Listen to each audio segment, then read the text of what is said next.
Please sir.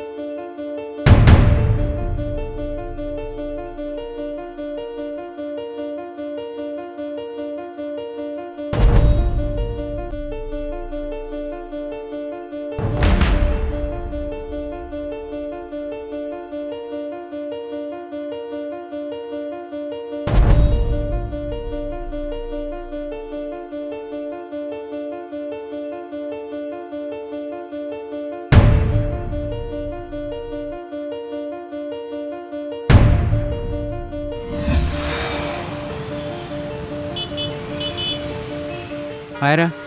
రే ట్రిపుల్సా పోలీసుడు దొరికితే problem అవుతుంది ఎవరా? 100 ఇస్తే వాడే వెళ్తాడు. ఎక్కువ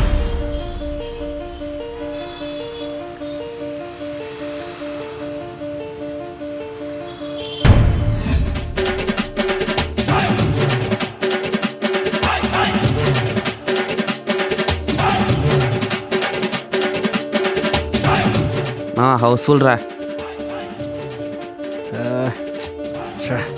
సర్లే రేపు చూద్దాంలే.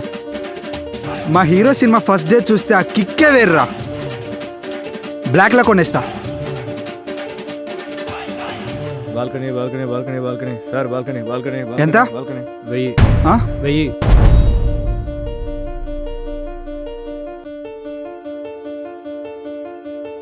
మావా నువ్వు సూపర్ రా. 15 ఆగస్టు వేడుకల్లో పాల్గొన్న అరే ఆడు మన ఎమ్మెల్యే గుర్తుందా? అవునా? మొన్నే కదరా న్యూస్లో చూసాం. టీవీలోనే కాదు, అప్పుడప్పుడు జనాల మధ్యలో కూడా కనపడాలి. అయినా తెల్ల చొక్కా పచ్చకారు వేసుకొని తిరిగితే ఎమ్మెల్యే అయిపోతారా? ఓ నీ అటకారం. వాడు ఎప్పుడు ఇదే రోడ్డు మీద కదరా తిరిగేది. అలా తిరిగితే పబ్లిక్ అనుకుంటాం కానీ పొలిటీషియన్ ఎందుకు అనుకుంటాం? అవును. అక్కడ ఏముంది? గుంత వస్తే బ్రేక్ వేస్తాం, లేదంటే తప్పించి పక్క నుంచి వెళ్తాం. అవునా? పావు చేయించాలి కదా.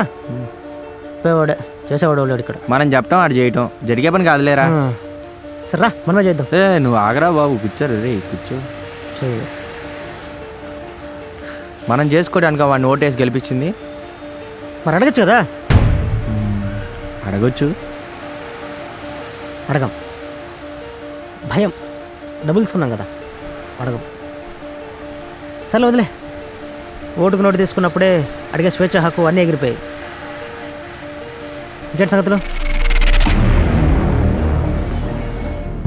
ఇలా ఒకరు కాదు, ఇద్దరు కాదు, వందల్లో వేలల్లో సినిమా చూడాలంటే బ్లాక్లో అయినా టికెట్ కొని చూస్తాం. లంచం తీసుకోవడం తప్పంటుంటాం. అదే మన దాకా వస్తే లంచం ఇచ్చి మరీ పని చేయించుకుంటాం. ట్రిబుల్స్ రైడింగ్ తప్పని తెలిసినా వెళ్తాం. ఆపితే 100, 50 ఇచ్చి తప్పించుకొచ్చిన ధైర్యం. టీవీల్లోనూ పేపర్లోనూ న్యూస్ చూసి కబుర్లు చెప్పుకుంటాం. పైగా రూల్స్ మాట్లాడతాం, కానీ ఏం చేయం. ఓటు వేయడంతోనే మన పని అయిపోయిందిలే అని చేతులు ముడుచుకొని కూర్చుంటాం. నా దేశ పౌరులందరికీ స్వేచ్ఛని హక్కుని కల్పించాలని అంబేద్కర్ రాజ్యాంగంలో రాశాడు. మన హక్కుని స్వేచ్ఛని ఇలా 100 నోటికి సారా ప్యాకెట్కి అమ్ముకుంటామని తెలిస్తే అలా రాసేవాడు కాదేమో. స్తబ్దంగా ఉన్న మానవ జీవితాన్ని పరుగులు పెట్టించిన చక్రాన్ని జాతీయ జెండాపై నిలిపి పూజించే ఏకైక దేశం. ఈరోజు అవినీతిలో 85వ స్థానంలోనూ, మానవ అభివృద్ధిలో 136వ స్థానంలోనూ తల వంచింది. ధర్మచక్రం జాతీయ జెండాపై ఉంది కానీ మన గుండెల్లో లేదు. అందుకే అధర్మంలో ధర్మాన్ని వెతుక్కుంటున్నాం, అవినీతిలో నీతిని చూసుకుంటున్నాం. ఎందుకంటే భారతీయులం అని గర్వంగా చెప్పుకునే సగటు భారతీయులం మనం. జై హింద్.